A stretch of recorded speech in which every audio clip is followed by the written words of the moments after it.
Hey, thanks for being here at the Institute of Lower Learning.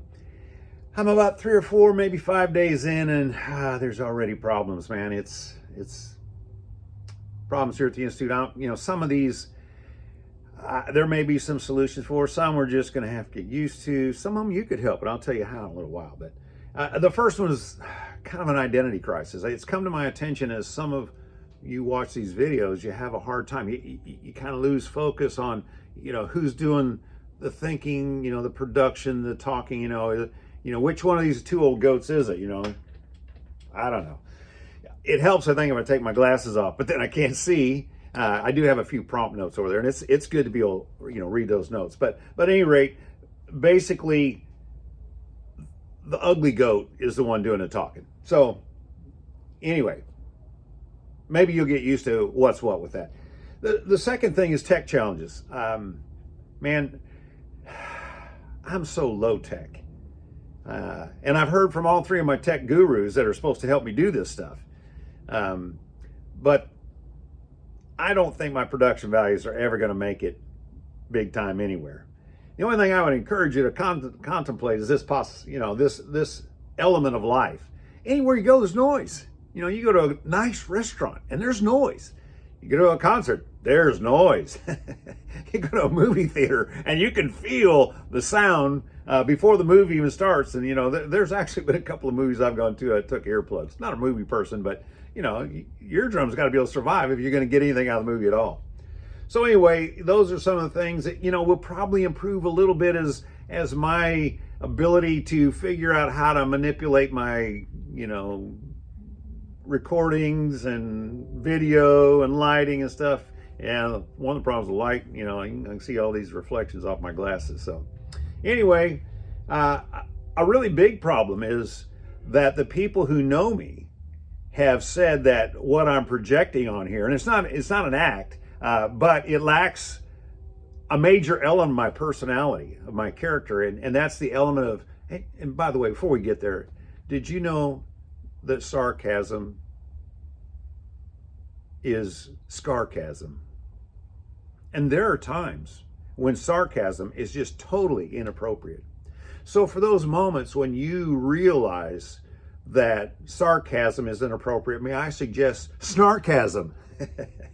That's the word I coined. So you can use it, but either footnote me or send me a nickel, whichever you want to do. So anyway, some people who've been watching my videos these last few days have kind of taken note of the fact that the snarkasm is missing. And I want you to know that I'm not necessarily a, happy-go-lucky guy. It's a weird thing. YouTube, every time they post one of my videos, doesn't matter what facial expression I have when I start out with, it's usually, hey. That's not what they post with the video. It's always one of the stupid grin videos, and I'd forgotten how stupid my grin looked until I started looking at myself in the camera. But anyway, I'm not trying to project that I'm a nicer guy than I am.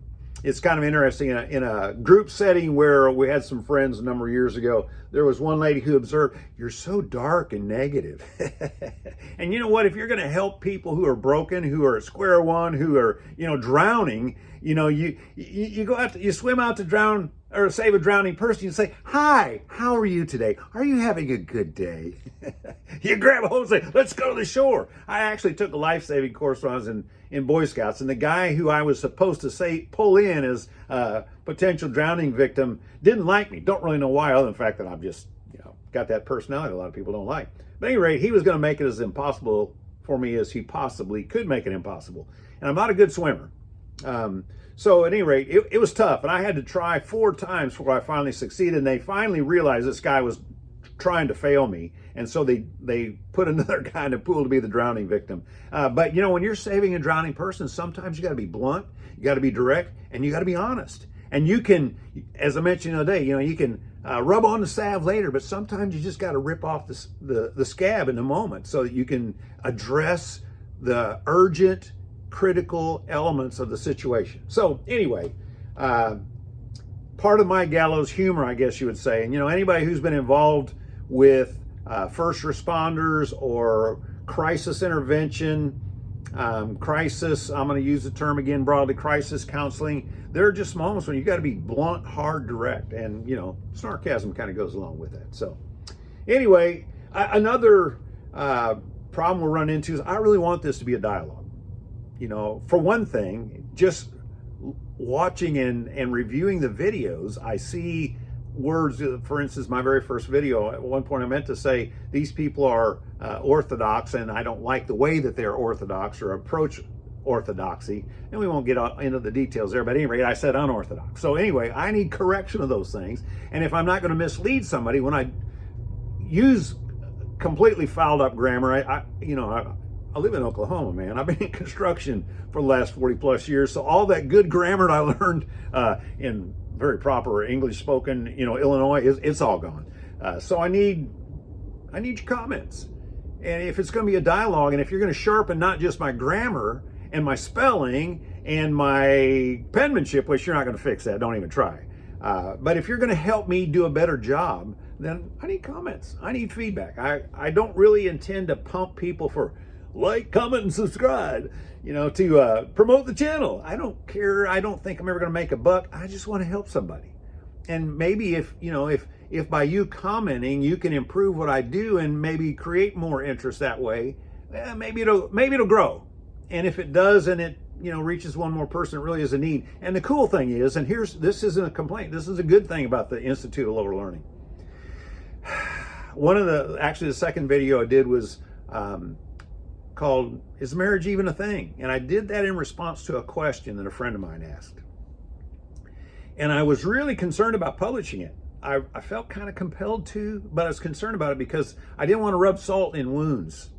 I don't mind ripping off scabs as long as I get to rub on the salve, and as long as the salve that I rub in is not salt. I don't want to do that. I probably have been guilty. I know I've been accused of being guilty of that. But anyway, did that video, and one of the people that responded, who has kind of walked through and lived through some of the stuff in that video in regards to the way that they started the relationship, the weak foundation, and then kind of realizing that the foundation was really flawed, and working really, really hard, more strenuously than anybody I've ever seen, this young couple, to lay a new foundation, man, and they're just doing great. It's stunning almost to behold. Well, at any rate, this young couple who's recently married, one of them shared that video with a single mom who's really conflicted about her situation. And when my young friend told me that, my first reaction, oh no, that couldn't have gone well. But incredibly, that single mom sent back through our mutual friend, how much she appreciated some of the things that I said. I don't know exactly what it was. Someday I'll probably have the opportunity to have a dialogue with her about that. But in the short term, well, there goes either a gunshot or a transformer exploded. We get a lot of transformer explosions around this place. What was that instead of a gunshot? But if you heard that big boom, I always wonder. But at any rate, so this young person, this young mom, was encouraged by it. So you know what? I could stop here and I'm a success. Because the thing that was the determining factor for me to put in the effort and overcome my reticence, my reluctance to try and fail, was the little voice, the conscience voice, the Holy Spirit voice, the inner voice, whatever you care to call it, said, hey, you help one person, it's good enough. So at any rate, actually I've had a little bit more feedback, but that's the one that really grabbed me, because that was one when I heard initially that, that had been passed on. I thought, oh man, that can't be good. Well, I'm going to wrap this up here. I'm going to do a relatively short one for a change, but please consider commenting. If you don't want to subscribe, that's okay. If you don't want to like, that's okay. If you don't want to dislike, that's okay. If you want to dislike, that's okay. But if something internal impels you, help me do a better job. I don't necessarily like accountability, but I desperately need accountability. And one way that you can give that to me is just simply honest comments. And yeah, if you got to troll me. I can live with that. When you're this ugly, you get picked on for a lifetime. So anyway, wish you well.